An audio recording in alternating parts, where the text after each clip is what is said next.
Hello and welcome to Newsfeed, your daily dose of what people are talking about online, from news stories to what's trending. Now, Google is in trouble with the law again, and it could be the search engine's most serious antitrust challenge to date. The U.S. Justice Department and 8 states have filed a lawsuit against Google, accusing it of illegally monopolizing the digital ad market. The U.S. government alleges that Google's aim is to neutralize or eliminate rivals through acquisitions. It's calling for the breakup of Google's ad technology business. If successful, that would make a serious dent into the company's revenue. This is the first case brought by the Biden administration to challenge the power of one of the country's largest tech companies. We alleged that Google has used anti-competitive, exclusionary, and unlawful conduct to eliminate or severely diminish any threat to its dominance over digital advertising technologies. These technologies, which are known as ad tech, automate advertising sales by website publishers to online advertisers. Google has pursued a course of anti-competitive conduct that has allowed it to halt the rise of rival technologies, manipulate auction mechanics to insulate itself from competition, and force advertisers and publishers to use its tools. In so doing, Google has engaged in exclusionary conduct to severely weaken, if not destroy, competition in the ad tech industry. Google is still the market leader when it comes to search engines, but for how long? Only last summer, it revealed that nearly 40% of young Americans prefer using TikTok and Instagram as their search engines of choice. Online advertising accounts for the lion's share of Google's multi-billion-dollar revenue, but its share of ad revenue is in decline. Now, check out this graph. Traditionally, the two biggest online guzzlers of ad revenue are Meta, formerly Facebook, and Google, seen here in blue and pink. And while between them, they still take the lion's share of the market, this graph shows their growth is slower than the competition. Google and Meta have struggled post-pandemic, while the likes of Amazon and TikTok continue their strong growth in digital advertising. Plus, other streaming services are also attracting more advertisers.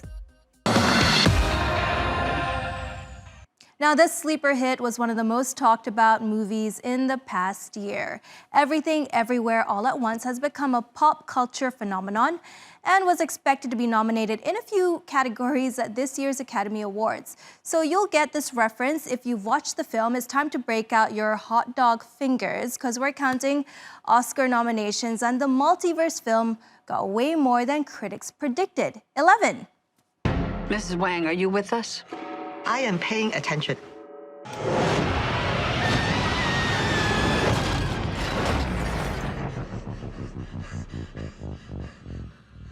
The madcap adventure follows an unassuming owner of a laundrette, played by Michelle Yeoh. She hops through parallel universes as different versions of herself in a battle to triumph against evil. The film has been critically acclaimed, raking in over $100 million in the box office, quite rare for an indie film. And it's not only a hit among critics, the public loves it too. It has a 95% fresh rating on Rotten Tomatoes. The film dominated Tuesday's Oscar nominations announcement. It got nods for Best Picture and Original Screenplay. Its star Michelle Yeoh has become the first person of Asian descent to be nominated for Best Actress, while comeback kid Ke Huy Quan, Stephanie Hsu, and Jamie Lee Curtis all received their first ever Academy Award nominations. The Daniels, that's Daniel Scheinert and Daniel Kwan, made the cut for Best Director, and Everything Everywhere All at Once was also nominated for Best Film Editing, Costume Design, Original Score, and Song. Reporter Ali Jan tells us more about the significance of the nominations. Everything Everywhere All at Once will be the one to beat at the Oscars with its 11 nominations. The universe is so much bigger than you realize. The film's a gripping character study. Former action star Michelle Yeoh finally got a good script to show off her drama and comedy skills. Don't let anything distract you from it. Everyone in their aunt loved her performance, and that makes her a strong candidate for Best Actress. The film also deals with the multiverse. It's a hot topic in Hollywood right now. That, doubled with great direction, could also land at Best Picture. Every rejection, every disappointment has led you here. Then there's All Quiet on the Western Front. With the current real-life conflicts, this one shines as a timely anti-war movie.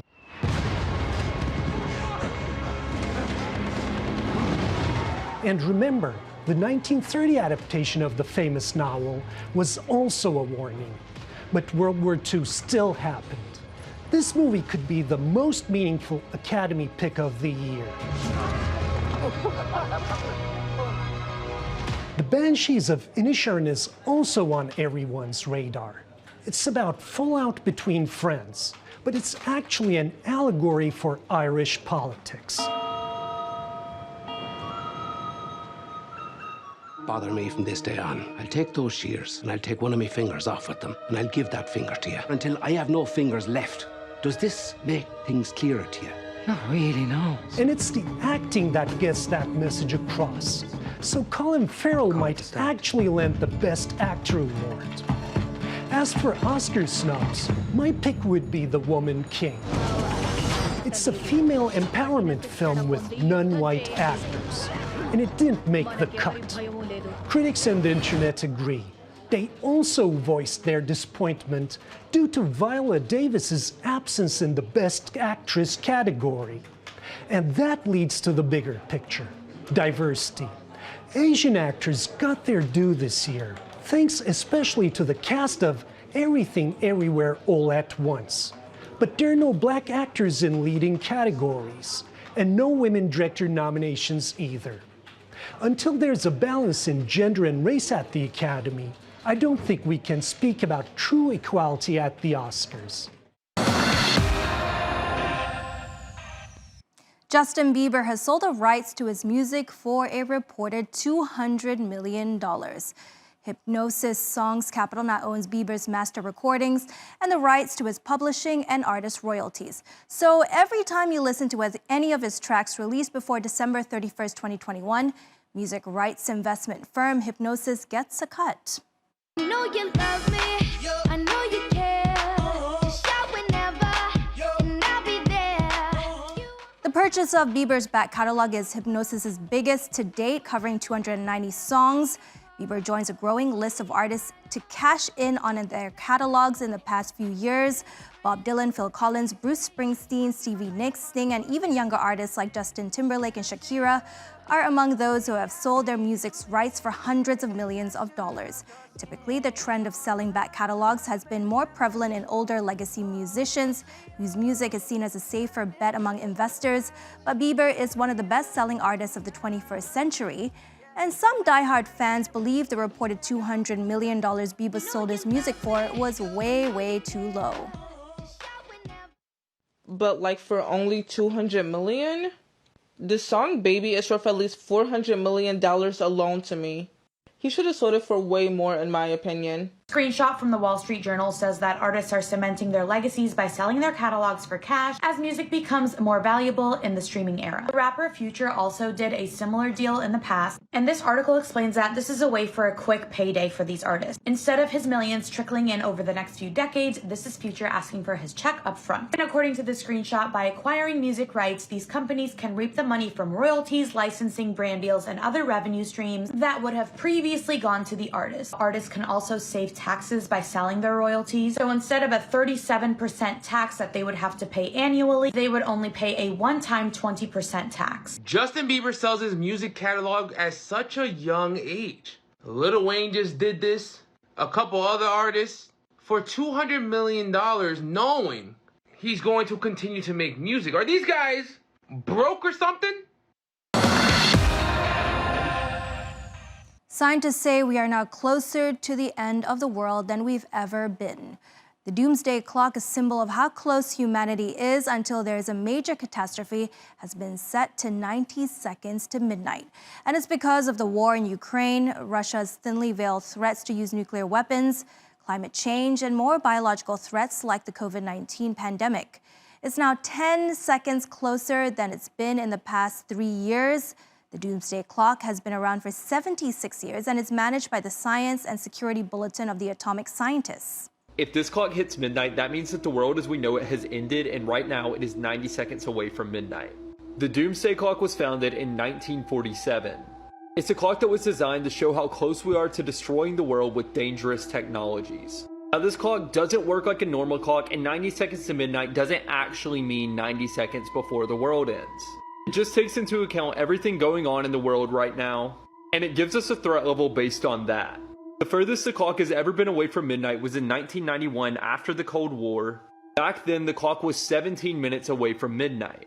And today it was revealed to be the closest it's ever been to midnight at just 90 seconds away. Now, to compare it to other years, in 2020 it was 100 seconds away.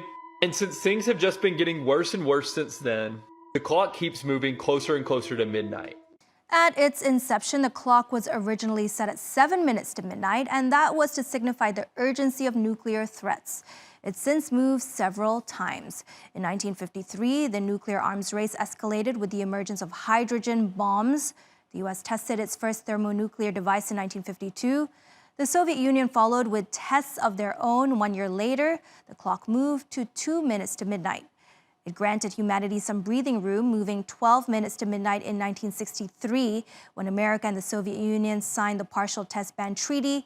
It banned all test detonations of nuclear weapons except for those conducted underground. The Soviet-Afghan War and a breakdown in communication between Moscow and Washington pushed the doomsday clock to 3 minutes to midnight in 1984. After years of fluctuations, the clock was at 5 minutes to midnight in 2007, following news of North Korea's nuclear tests and Iran's nuclear ambitions. In 2018, it edged even closer to midnight, reaching 2 minutes to the proverbial doomsday after Donald Trump pulled the U.S. out of the Paris Climate Treaty. And 2 years ago, we were warned that nuclear war and climate change was pushing humanity to a mere 100 seconds to midnight. Earlier this month, Turkey hosted the second ever Global Esports Games, a global showcase for esports players. It reflected Turkey's commitment to electronic games. It's a growing industry that has full government support, making the country a hub for gaming startups. Turkey's gaming industry made its start with a number of local success stories in the early 2000s, but over the years it gradually grew into a rising star in the international arena. The country racked up the most gaming investments in Europe in the first half of 2022, with around $333 million invested in 13 Turkish gaming ventures. Investments secured in the first 6 months of 2022 significantly surpassed the total of $266 million received in 2021. The steady growth of the industry was driven by startups, with successful acquisition-fueled exit stories, particularly with the $1.8 billion acquisition of Turkey's first unicorn, Peak Games, by gaming giant Zynga, the makers of Farmville, in 2020.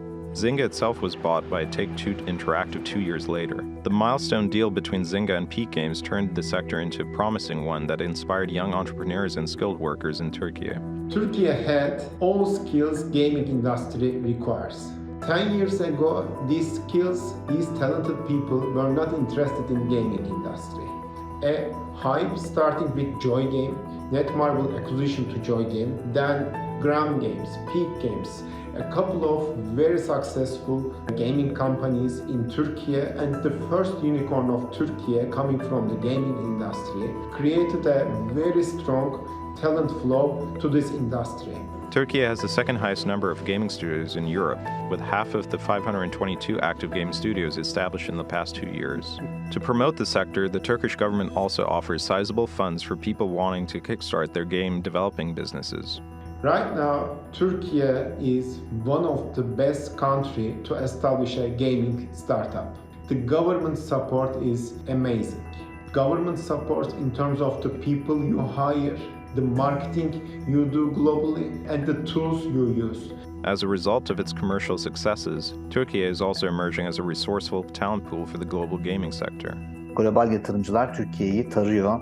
Çeşitli başarılı firmalar veya genç yetenekler arıyor ve bunu şimdiye kadar daha çok mobil özelinde yapıyordu.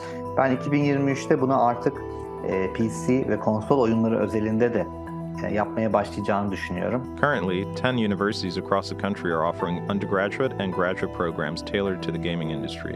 Potansiyel olan genç nüfusumuzun artık alanını, mesleğini bulduğunu düşünüyorum kesinlikle. Birçok üniversitede bölümler de açıldı.